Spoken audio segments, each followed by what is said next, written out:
Why didn't Voldemort just throw baby Harry out the window instead of using Avada Kedavra? What's the real reason he wanted the Philosopher's Stone? If Harry was already immortal, how did he become a Horcrux without Voldemort's ritual? Also, how did Harry survive Voldemort's Avada Kedavra multiple times if it can't be blocked? We'll discuss these points in this episode that maybe you misunderstood in Harry Potter.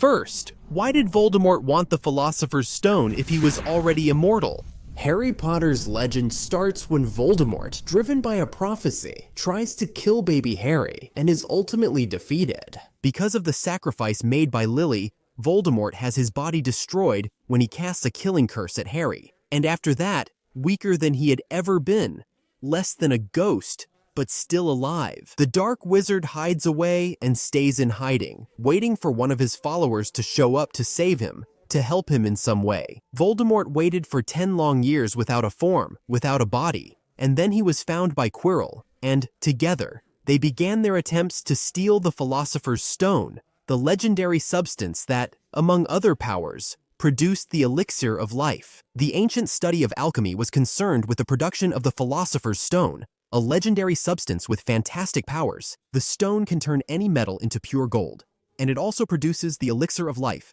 which makes whoever drinks it immortal. But Voldemort had already been attacked in a deadly way. His body was destroyed, disintegrated, and he did not die. He became weak. He was left without a body there, but he didn't actually die. He needed someone else's help to be able to return, but even so, he was still alive. That's because he had already achieved his goal of immortality through his Horcruxes.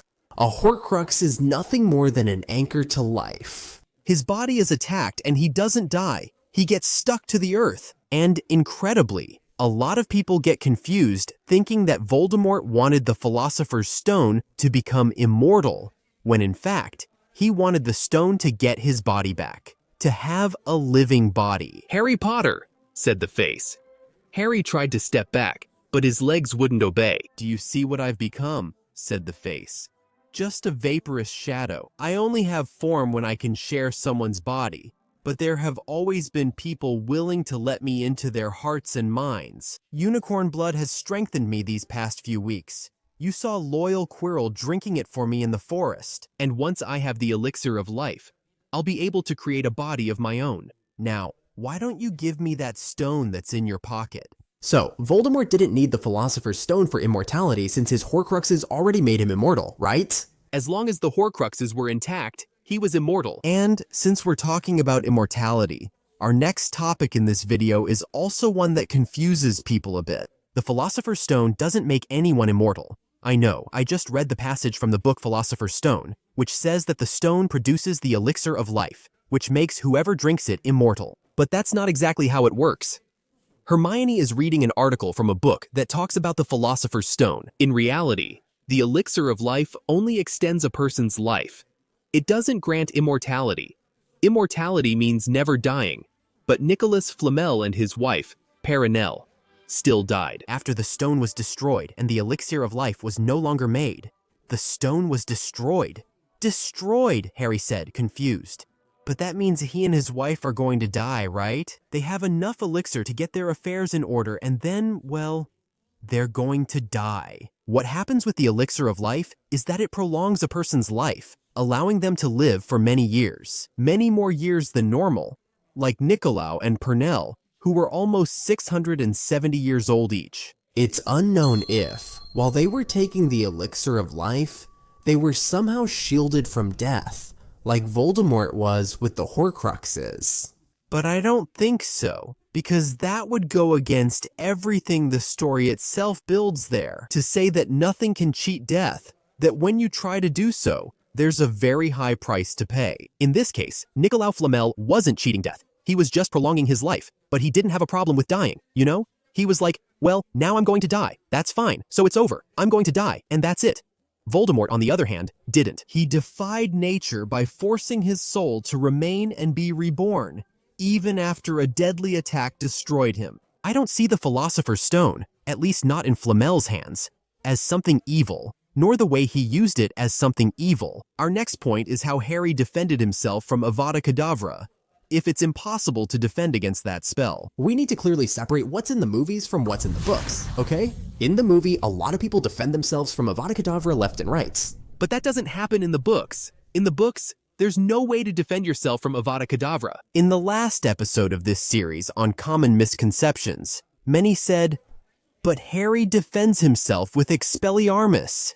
He actually doesn't. When it comes to Voldemort and Harry, everything is completely unusual and different after all, Harry. What starts Harry's story is that he survived a death curse, something that had never been seen in the history of humanity. What happens between them isn't a rule, it's an exception to every exception. Many are confused because in the cemetery, Harry counters Voldemort's Avada Kedavra with Expelliarmus. What happened here? Harry's and Voldemort's wands are twins, both with cores from Fawkes the Phoenix. Twin wands cannot attack each other. They don't work properly against each other. And if they're forced to attack their owners, the priori incantatem phenomenon connects the wands, causing one to force the other to produce its last spells. And then we see those echoes of the people that Voldemort killed coming out of his wand. That's why the wands stay connected. But there, in that case, any spell that Harry used to try to attack Voldemort would have caused this result. It wasn't Expelliarmus specifically. Now, if it were anyone else there, without a twin wand, the person would die. Voldemort would kill the person. That phenomenon wouldn't happen. So what happens when a wand meets its sister? Asked Sirius. They don't work well against each other. If the owner of one wand forces a fight with another, a rare effect occurs.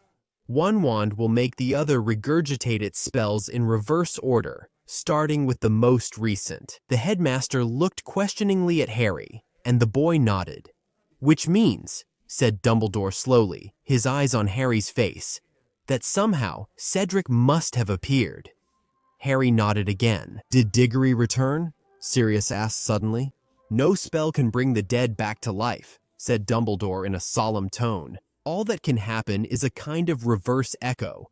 A shadow of the living Cedric would have emerged from the wand. Am I right, Harry? Harry didn't defend against Avada Kedavra with Expelliarmus. The phenomenon occurred because the wands were connected, and it would have happened regardless of the spell he used.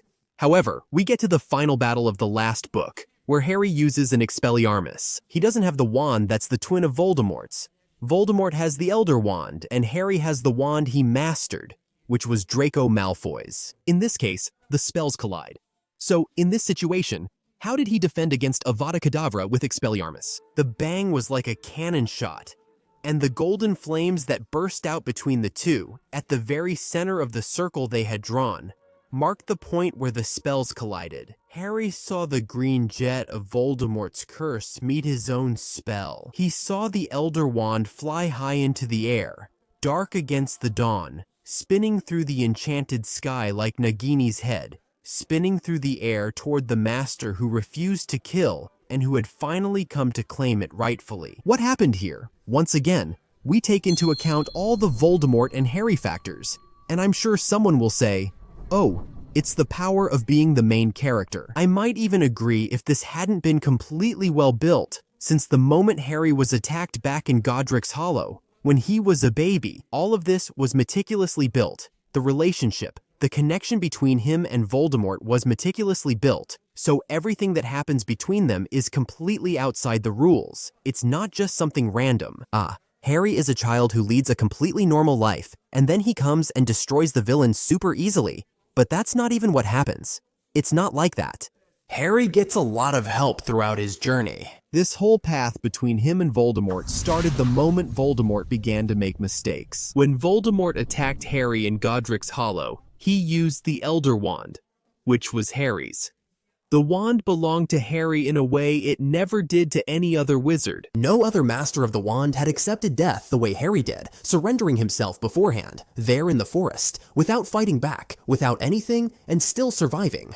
He chose death at that moment so that others could live. He sacrificed himself, just as his mother had sacrificed herself for him. Combining these factors, Voldemort used Harry's blood, which had Lily's protection, to return, allowing Harry to survive another Avada Kedavra without resisting.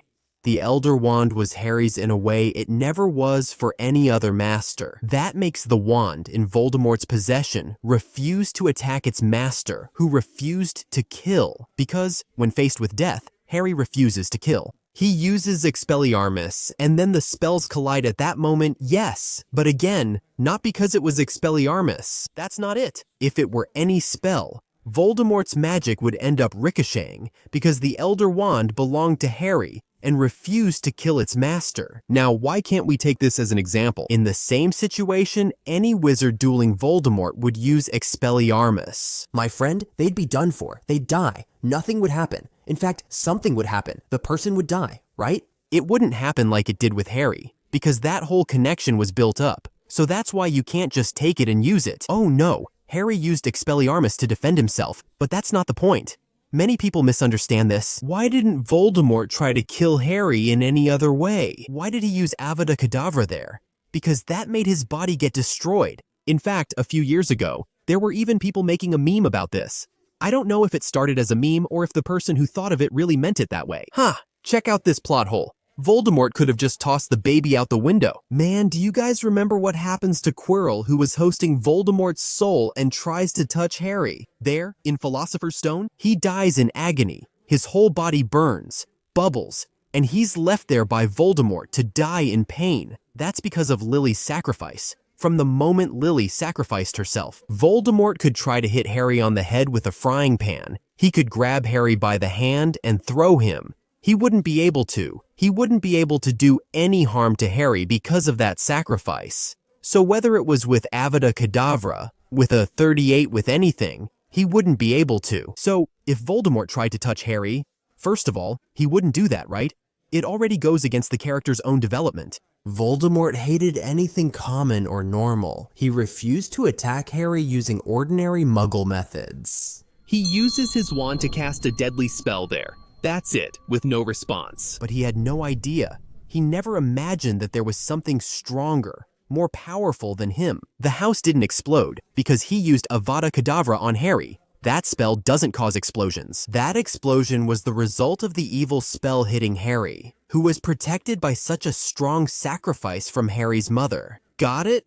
So, anything Voldemort tried to do there would have a bad result for him. And that brings us to the last topic of our episode, which is, how did Harry become a Horcrux of Voldemort if making Horcruxes requires a ritual? When Voldemort tries to kill Harry, his body is destroyed. He had already made 5 Horcruxes, which was beyond anything any dark wizard had ever done in history. His soul was completely unstable and fragmented. And even before trying to attack Harry, he had committed 2 other murders, those of James and Lily. When his body was destroyed, the main part of his soul fled. But a fragment breaks off and attaches itself to Harry, who was the only one alive there. And how did that happen? Why did that happen? Unlike an intact soul, Voldemort's soul, all fragmented there, needed a vessel to survive. Not the main soul, but fragments. The soul of an ordinary person never split, never did anything wrong, never killed, never did anything that would break the soul. If the body is destroyed, that soul is just fine. It won't need anything to survive. It will just go to the afterlife, and that's it. Voldemort's soul is trapped on Earth because he created Horcruxes, so both the main part and the fragment are stuck. To survive, the fragment attaches itself to the only living creature. Because when he made Horcruxes, there's a whole ritual, right? We don't know the ritual, but part of it is killing someone. But the Horcrux isn't made at the moment of the murder, it's made afterwards. The murder is part of the process, so the soul is torn, but that fragmented part is still inside Voldemort's body. It only gets transferred to the Horcrux. When he performs the ritual, when he does the magic, when he casts the spell that requires the murder, he goes there and voluntarily puts his soul into that piece, storing it wherever he chooses. With his body destroyed, his soul was trapped on Earth. The fragment needed a way to survive, and it attaches itself to Harry, and that's why Harry becomes an involuntary Horcrux. So, Voldemort didn't need to perform a ritual. It's a phenomenon. It's something extremely rare, the only known case, but it happened. So, the soul attaches to Harry for that reason, without needing a ritual. So, is Harry a Horcrux? Yes, he literally is a Horcrux. At least he was, until the moment Voldemort destroyed the part of his soul that lived inside Harry. He was a vessel for a piece of Voldemort's soul. Quirrell was a temporary Horcrux. The animals that Voldemort possessed were temporary Horcruxes of his main soul, of his original soul. Now, Harry was this Horcrux precisely because of this combination of factors, because of Voldemort's choices, because he had already made a Horcrux, already had a divided, fragmented, unstable soul. That piece attaches itself to Harry. That's how it happens. It doesn't mean that Harry isn't a Horcrux. It doesn't mean that Voldemort needed to perform a ritual. That's not it. Was there anything I said in this episode that you misunderstood? Comment here because I want to know. And if there's anything else you understood in Harry Potter and maybe that's not quite it, comment here too, because maybe I'll bring it up in a future episode of this series. Because it always comes up every time I do this episode here in this series, something always comes up, new interpretations that people had about the story of Harry Potter, which fit into an episode here, really explaining what happened. If you haven't seen the others, I recommend them. They're in the playlist and cards. Thanks for watching this episode. See you next time. Mischief managed.